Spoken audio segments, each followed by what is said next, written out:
Salut tout le monde, c'est Théo et aujourd'hui je reprends les vidéos, ça y est, je reprends, je me suis un peu posé et je recommence les vidéos, je sais, ça fait déjà 7 mois grosso modo, donc là j'ai décidé de reprendre des vidéos, d'essayer de me tenir à une par semaine et j'ai décidé pour la reprise de faire des petits jeux indépendants. En l'occurrence un aujourd'hui, vous le voyez en fond derrière, qui s'appelle Bread. Voilà, c'est un jeu édité et développé par Number None, et c'est un petit jeu indépendant qui est sorti il y a déjà 2 ans si je me rappelle bien, et donc un jeu vraiment atypique on pourrait dire, parce que c'est vraiment original, c'est un concept à part entière. Déjà on entend la musique derrière qui est vraiment excellente, je reviendrai sur la bande son plus tard. Et là vous vous dites, oh là là, quel bel artwork qui bouge en plus, c'est magnifique et tout. Bon allez, quand est-ce qu'on rentre dans le jeu? Mais on est déjà dans le jeu en fait, voilà. Donc j'ai un petit personnage qu'on voit en ombre chinoise là, qu'on va voir à la lumière, voilà. Ce petit personnage qui est le héros du jeu. Le héros qui rentre dans une espèce de maison un peu mystérieuse et où il y a différentes pièces qui ne sont pas encore éclairées, il n'y en a qu'une d'éclairée, et on peut voir donc ainsi que ici là il y a écrit monde 2 et que chaque tableau dans cette maison est en fait un monde qu'on peut explorer évidemment comme dans un Mario, comme dans tous les jeux de plateforme classiques en 2D. La particularité de jeu, vous le voyez déjà, c'est ces graphismes qui sont vraiment magnifiques. Ces graphismes, son gameplay qui est à la base simple puisqu'on peut sauter comme dans tout jeu de plateforme classique, aller de droite à gauche, regarder en bas, regarder en haut. Et il y a aussi une autre particularité du gameplay que je vais vous montrer dans quelques instants en jeu. Donc on peut aller à la salle de bain si on a une petite envie d'aller aux toilettes ou de se brosser les dents, c'est jamais, enfin bref, faites comme vous voulez, faites comme chez vous. Et donc on commence, donc voilà, donc on voit pour chaque monde en fait, il y a un tableau qui est vide forcément, et en fait dans chaque monde il va y avoir plusieurs niveaux, dans chaque niveau il va y avoir des pièces de puzzle à récupérer, et ces pièces de puzzle vont servir à reconstituer un tableau qui s'affichera dans ce petit cadre qu'on voit là. Donc on va commencer tout de suite par le monde 1, enfin le monde 2. Sans vous spoiler, je ne vous spoilerai pas pourquoi il s'appelle monde 2, bien sûr. Donc là il y a vous voyez, c'est vraiment magnifique, il y a des petits bouquins qui expliquent l'histoire, donc je vais vite passer par dessus pour pas vous spoiler. Pareil, le nom en haut, temps et pardon, quand on a fini le jeu, on se dit ah ouais d'accord. Voilà. C'est vraiment un scénario original, vous serez surpris à la fin en fait, vous aurez une grosse surprise à la fin. On s'attend pas à ce qui arrive à la fin en fait. Donc voilà, donc on va commencer tout de suite par le premier niveau. Donc le premier niveau qui est un peu un tutoriel on va dire, donc voilà, ils nous disent d'appuyer sur A. Alors ça se joue à la manette comme jeu, on peut jouer à la manette Xbox 360, aussi au clavier, mais bon, moi je préfère à la manette donc j'ai pris la manette, mais ça se joue très bien au clavier. Donc voilà, donc on nous explique un peu les touches, un peu comment ça va se passer. Donc très simple, comme vous avez vu, les touches, une touche pour sauter, pour aller à droite à gauche. Alors on voit derrière que c'est vraiment magnifique. Graphiquement, artistiquement, il y a vraiment quelque chose d'original. C'est vraiment beau, du début à la fin. La musique est elle aussi magnifique. Donc là on voit un petit Goomba, enfin je les appelle comme ça parce que ça fait penser un peu au Goomba dans Mario. Et on va nous s'en servir, hop, pour récupérer une pièce de puzzle. Donc là je vais récupérer les pièces de puzzle que je vais récupérer, c'est les pièces les plus simples, c'est-à-dire que c'est celles que forcément tout le monde récupérera. Donc je récupérerai seulement celle-là. Hop là, double saut pour sauter plus haut. Ça c'est du classique dans Mario aussi. Donc je disais, donc oui, musicalement, artistiquement, graphiquement, c'est magnifique. Il n'y a rien à dire, c'est vraiment beau, c'est original. Donc on va continuer. Et donc là, on va commencer un peu à faire des énigmes un peu plus retorses, on va dire, même si c'est vraiment pas dur au début. C'est très simple au début. Là, on voit tout de suite ce qu'il faut faire, c'est-à-dire ramasser les clés pour ouvrir les portes. Ça, on va le faire souvent, de manière différente, bien sûr. Là, on peut marcher sur des petits nuages. On récupère la pièce de puzzle et on continue dans le niveau. Donc, je vais avancer un peu. Je vais essayer de pas me faire tuer. Parce qu'il y a une mécanique quand on se fait tuer que je ne vais pas expliquer tout de suite, je pense. Donc voilà. Donc là, pareil, on se demande comment atteindre la petite pièce de puzzle en haut. Ah là là, comment on fait? Bon, c'est bizarre, il y a le cadre ici, c'est bizarre. On va s'en servir comme plateforme. Oh là là, comment on va faire? Eh bien c'est très simple. On assemble bien évidemment le puzzle, on peut l'assembler.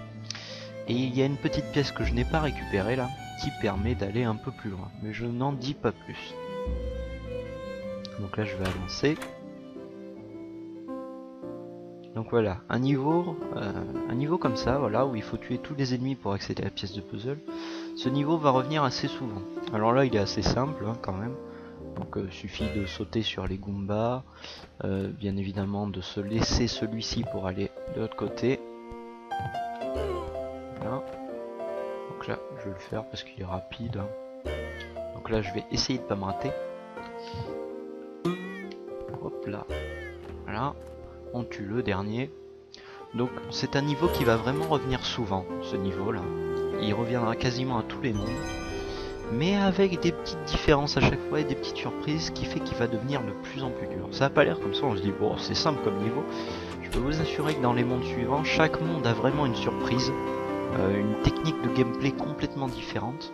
Chaque monde a vraiment sa technique de gameplay. Et c'est vraiment... on va de surprise en surprise. Chaque monde est vraiment une surprise en fait. Pour l'instant, j'ai pas expliqué en fait la technique de gameplay de base qui est réutilisée dans tous les mondes de manière différente.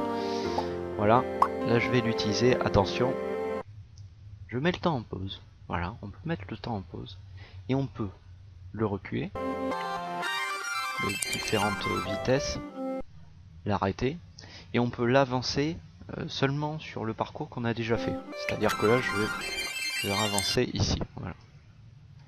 Donc voilà une mécanique qui est vraiment utilisée à fond, de beaucoup de manières différentes, et qui est très intéressante. Hop là. Qui est vraiment très intéressante, parce que ça fait tout le sel du jeu un peu. C'est vraiment quelque chose de particulier qu'il faut maîtriser, qu'il faut vraiment apprendre à maîtriser. Là je pense que je vais faire une connerie, non c'est bon. Et une fois qu'on a maîtrisé cette technique, qui est la technique de base, la technique de manipulation du temps de base, ça se complique vraiment suivant les mondes, et à chaque monde on a une technique de temps à utiliser différente. Donc voilà, j'arrive à la fin du premier monde, et oui, voilà. Donc je vais essayer de pas vous spoiler toutes les énigmes, donc je vous en garde pour surprise. Et donc la fin du premier monde, on voit un petit château avec un petit drapeau. On passe le drapeau, il s'abaisse, et là il y a un petit dinosaure qui ressemble étrangement à un Yoshi, de loin bien sûr, qui nous dit je suis désolé mais la princesse est dans un autre château. Et alors ça, cette petite réplique va faire sourire les vieux gamers qui ont joué à des Mario Bros, le premier Mario, où à chaque fin de monde, quand Mario battait le boss du monde, il y avait un petit Toad qui arrivait, si je me rappelle bien, et qui disait que justement la princesse n'est pas là et dans un autre château, et ça jusqu'à la fin du jeu. Et là ils ont repris un peu cette idée là. Donc voilà, donc vous voyez, le monde 2 j'ai 7 pièces sur 12, donc bien évidemment il faut les assembler. Bon là je vais pas le faire parce que c'est un peu long à assembler, hein. Je vais essayer, je me rappelle même plus comment ça s'assemble, donc là franchement j'ai pas forcément envie de le faire. Et donc là j'ai débloqué le monde 3, qui est après donc le deuxième monde techniquement. Donc là on avance, on va commencer le premier niveau, et alors là on va arriver sur des techniques un peu plus évoluées. Voilà, on arrive dans une salle comme ça, avec une clé et une porte, mais le problème c'est que la clé est en bas, et le Goomba, lui aussi, est en bas, et il faut récupérer la clé. Alors la petite technique de base, c'est, on se dit, tiens on va manipuler le temps. C'est-à-dire qu'on va descendre, éclater la gueule du Goomba, et remonter en arrière. Le seul problème, c'est qu'on pourrait se dire, quand on remonte en arrière, forcément, tous les objets, bah, remontent le temps. C'est-à-dire que le Goomba va remonter le temps, et la clé va remonter le temps elle aussi. Et la particularité ici, c'est que les objets qui sont en surbrillance, c'est-à-dire comme la porte ou la clé, ne sont pas affectés par le temps. C'est-à-dire qu'on va pouvoir remonter le temps avec. Alors, ça paraît bizarre comme ça, expliqué comme ça, mais on s'en rend compte au bout d'un moment dans le jeu où des clés ne sont pas affectées par le temps et où elles reviennent en arrière et où ça devient difficile. Donc là, pareil, là on voit qu'il y a une espèce de mur qui descend, qu'il y a une clé tout en haut à gauche et qu'il y a une porte à droite. Et on se dit, bon ben il faut récupérer la clé pour pouvoir ouvrir. Le problème c'est que vous voyez, je sais pas, on n'a pas le temps de faire l'aller-retour pour aller chercher la clé, le temps que la porte s'abaisse. Donc la particularité, je vais revenir en arrière, c'est que il faut aller chercher la clé. Je vais essayer de pas me rater. Et revenir en arrière pour pouvoir ouvrir, aller chercher la pièce de puzzle et repartir. Voilà, c'est vraiment une énigme de base, donc celle-là je me permets de vous la montrer. Là aussi une énigme un peu plus assez basique. Forcément vous aurez deviné, voilà, des nuages affectés par le temps, d'autres non. Donc tout simplement, bah, automatiquement, on fait un retour dans le temps pour positionner les nuages comme il faut. Donc voilà, donc là la même technique un peu plus évoluée, donc je vais la passer. Et donc on avance comme ça dans les niveaux. Donc là la première technique, la première vraiment différence de gameplay, c'est à ce niveau-là, c'est au niveau de ces objets qui sont ou non, oui ou non, comment dire, affectés par le temps. Voilà, donc c'est vraiment, c'est la particularité de ce monde, c'est travailler, il travaille sur ça. C'est pas la technique de gameplay la plus évoluée du jeu, bien sûr, c'est la première, donc forcément la plus simple. Ça va vite se compliquer par la suite. Et là je crois qu'on va arriver à la fin du monde. Dans pas longtemps, on va arriver à la fin du monde. Là, à la fin de ce niveau, je crois qu'on arrive en fin du monde. Donc la musique est toujours magnifique derrière, je parle beaucoup, donc forcément vous n'entendez pas trop.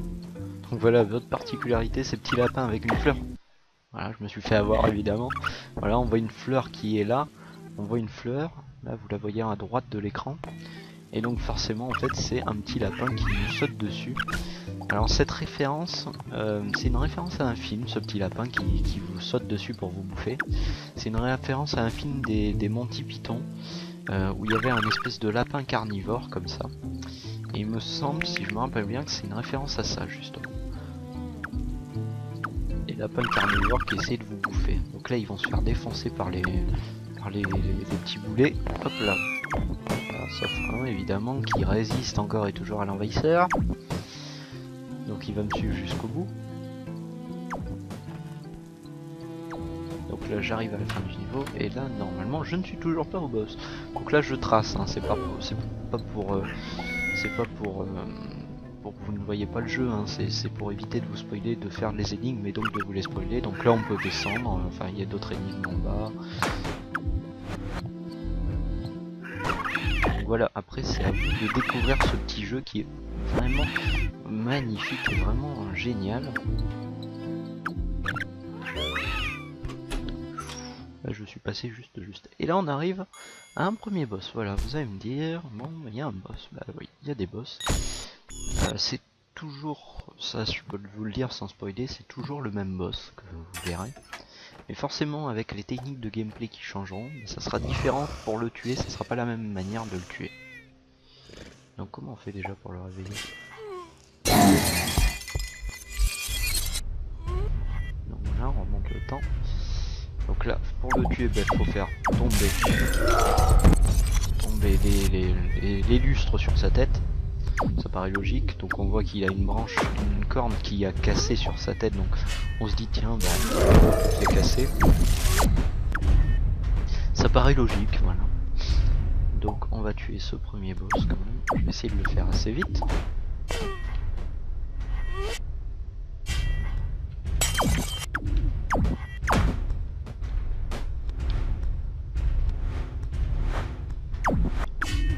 Et mince, alors là je suis en train de me mélanger. De faire n'importe quoi. Je vais pas arriver à le tuer ce con là. Voilà, donc encore 2 petits coups et il est mort. Normalement, j'espère. Allez mon petit, allez. Oui, bon. Voilà. Encore un petit coup et c'est la fin. Allez, viens là. Allez, viens là. Allez. Dommage. Là j'ai jonglé un peu avec le temps. Là. Donc là, on part. Et donc voilà, donc il y a ce système, voilà. Donc un petit jeu fort sympathique, je pense que je vais m'arrêter là, juste à la fin, là c'est la fin du monde de toute façon, donc je pense que je vais m'arrêter là. Donc un petit jeu fort sympathique, vraiment original, avec un gameplay original qui se complique de plus en plus, c'est-à-dire que vous avez vraiment des techniques de gameplay affectées à chaque monde, et c'est vraiment sympa à ce niveau-là. Donc vraiment un jeu que je vous conseille vivement. Que j'ai adoré moi personnellement, que j'ai eu beaucoup de mal à finir parce que pour le finir, pour pouvoir avoir le jeu, pour pouvoir finir le jeu en entier, tiens je sais pas comment on passe, pour pouvoir finir le jeu en entier il faut en fait avoir toutes les pièces de puzzle, pouvoir avoir accédé au dernier niveau en fait, et donc c'est assez dur, assez compliqué. Mais franchement on n'est pas déçu quand on est arrivé à la fin. Je vais essayer de tuer le petit Goomba. Voilà. Là je vais m'approcher la petite plateforme pour au moins avancer et revenir dans le menu principal avant la fin. Il me reste un petit peu de temps sur le timer. Hop là, je vais essayer au moins d'aller jusqu'à la fin du monde. Hop. Oh là là. Voilà, je vais aller jusqu'au bout. Ah, là, mon timer me dit que c'est fini. Oui, je t'ai entendu. Donc voilà, donc on va à la fin du monde, et donc là encore un château un peu différent quand même des autres. Chaque monde a un château différent. Et donc waouh, c'était vraiment étrange. Oh, la princesse elle doit être dans un autre château. Donc voilà, encore une référence. Et donc là on accède à un nouveau monde, le monde 4, qui se débloque en même temps que le monde suivant, qui est le monde 5. Je vais juste voir où est la technique de gameplay pour vous, au moins vous montrer juste une autre technique de gameplay qui est différente. C'est pas celle-là, celle-là est vraiment spéciale. Donc j'ai pas envie de vous la montrer, je vais pas vous montrer celle-ci. Je vais essayer de vous en montrer une qui est assez sympa. Je crois que c'est le monde 4, c'est vraiment sympa, c'est assez rigolo comme technique. Donc voilà, c'est ce monde, voilà. Alors vous voyez, tout est immobile. On se dit mais qu'est-ce qui se passe, pourquoi tout est immobile? Mais tout simplement parce que, alors vous avez toujours la technique de remonter le temps ou de l'avancer, hein. C'est la technique de base, du gameplay de base, voilà, et elle reste tout le temps. Mais là, une technique nouvelle est arrivée, on va dire, et en fait cette technique, attention, là j'avance, je décide d'avancer, et ça fait en fait avancer le jeu. C'est particulier au début, hein, ça dépayse un peu. Donc là on remonte le temps, donc mon petit Goomba a chopé la clé, donc je vais pouvoir aller le tuer pour la récupérer. Donc oui, forcément, il faut sauter dans le bon sens pour récupérer la clé. Hop. Et donc là on va pouvoir passer. Et voilà, des techniques, là une technique vraiment différente. Et cette technique va rester forcément dans tout le monde en fait. C'est une technique propre au monde, donc là beaucoup d'énigmes assez compliquées, à partir de là ça se complique vraiment, ça devient assez dur. Donc voilà, je vais vous montrer un petit peu une autre technique donc de gameplay. Donc voilà, donc un petit jeu, j'espère que ça vous aura donné envie d'y jouer, parce qu'il est vraiment sympa. Donc le grenier là, je doute un petit peu que c'est le dernier monde. Donc j'espère que ça vous aura donné envie d'y jouer, au moins de découvrir le jeu. Parce qu'il est vraiment bien, vraiment intéressant. Et puis écoutez, je vous dis à la prochaine pour un autre petit jeu indépendant sans doute. Je ne sais pas encore, ça sera peut-être Unchemicals, c'est un jeu assez sympa aussi, qui est indépendant et qui est vraiment particulier. Je pense que je ferai une petite vidéo dessus. Ça sera peut-être pas celle-là la prochaine, mais en tout cas vous l'aurez, ça c'est sûr. Donc voilà, et bien écoutez, c'est tout ce que j'ai à vous dire. Donc à la prochaine pour une prochaine vidéo sur un test, pour un test de jeu. Salut tout le monde, à plus.